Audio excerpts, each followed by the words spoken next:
Welcome to Tawa-Tawa Boardwalk! After 10 years mga ka-chef nurse, nakabalik ako dito sa Quezon, Palawan. Dahil nakapag-work ako sa Quezon Medicare Hospital, nalibot ko ang mga pasyalan dito sa Quezon, maliban lang dito sa National Museum. Halos 1 year ako nakapag-work dito pero hindi man lang ako nakapunta dito sa National Museum kaya nakakalungkot lang. Pero ngayon, na-unlock ko na talaga siya mga ka-chef nurse. From Puerto, ibabiyahe mo itong Quezon for 3 hours. Then pag nasa bayan ka na ng Quezon, mababiyahe mo itong National Museum for 30 to 45 minutes. Depende sa bilis ng inyong sasakyan. Kasi medyo matarik ang mga daanan dito. Pagpasok ko nga dito mga ka-chef nurse, sobrang ganda ng lobby nila. Heto at makikita ang Welcome to Tabon Cave Complex. Ang ganda talaga oh. Then mga ka-chef nurse, kailangan magpa-register muna para ma-access ang Tawa-Tawa Boardwalk and Tabon Cave.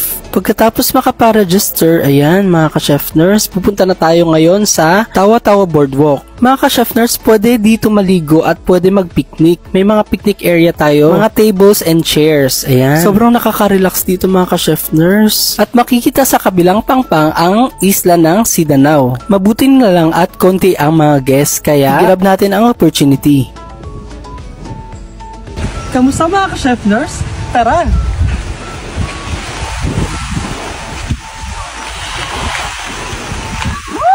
Ganda! Grabe!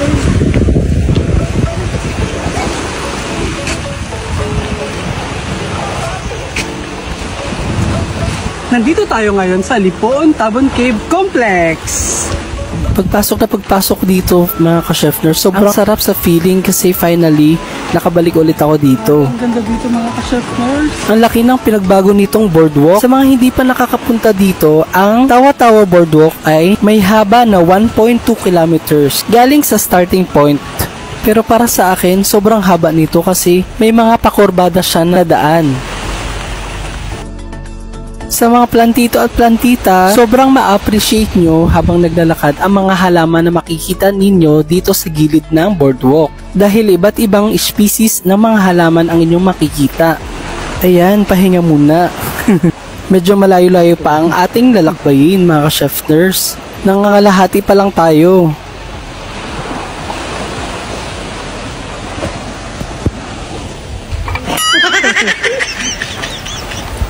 Grabe, nakaka-relax dito. At meron pang upuan.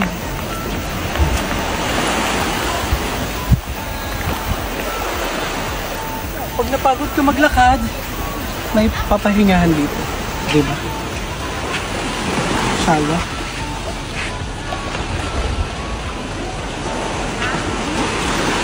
Hello po.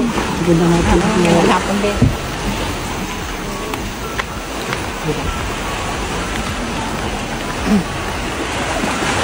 Maswerte tayo ngayon ka-chef nurse kasi walang ulan.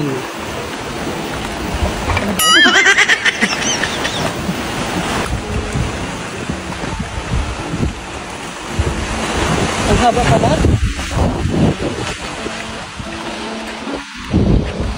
Grabe.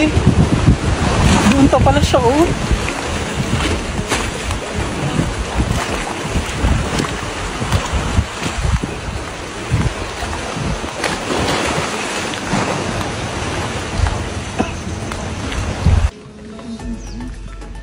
Grabe oh.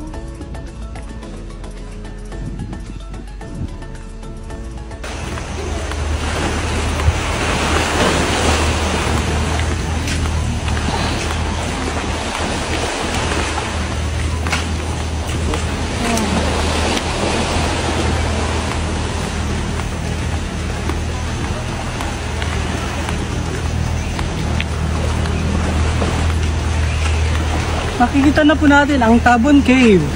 Ayun siya.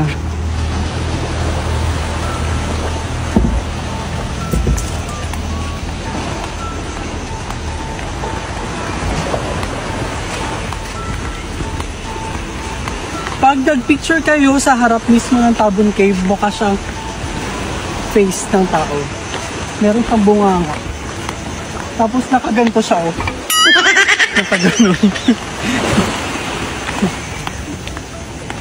At naabutan na nga tayo ng ulan mga ka-chef nurse. Sobrang lakas. Halos masira yung payong ko pero buti na lang naagapan. Ayan. Medyo malapit-lapit na tayo sa katotohanan mga ka-chef nurse. Malapit na tayo. Pero ibang-iba talaga yung ulan dito. Kung mahina yung payong mo dito talaga masisira talaga totally. Kaya mga ka-chef nurse, kapag pupunta kayo dito, huwag kalimutang magdala ng payong. Balikan natin ang history ng Tabon Cave. Sino nga ba ang nakadiscover nito? Ito ay nadiscover ni Robert Fox, isang American anthropologist of National Museum of the Philippines, noong May 28, 1962. Dito rin niya nadiscover ang Tabon Man at mahalagang artifacts katulad ng manunggol jar. Ang Tabon Cave ay merong 215 na kuweba. Sa 215 na mga kuweba, 29 lang ang na fully discovered. Taong 2006, kinilala ang Tabon Cave at naisama sa UNESCO World Heritage Site. Noong taong 2011, kinilala ng National Museum of the Philippines ang Lipoon Complex as National Culture Treasure. O diba, nakaka-proud maging Palawenyo mga ka-chef nurse? Sobrang dami nating mahalagang history at mga cultures. After so many years, nandito na tayo sa Tabon Cave mga ka-chef nurse. Ayan, sa wakas! Welcome to Tabon Cave Lipoon Complex. Grabe, kala ko hindi umulan. Basang-basa tayo.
Thank you so much mga ka-chef nurse. Salamat sa mga sumusuporta sa panonood ng aking mga videos. Samahan niyo akong muli sa sunod kong mga vlog. Hanggang sa muli mga ka-chef nurse.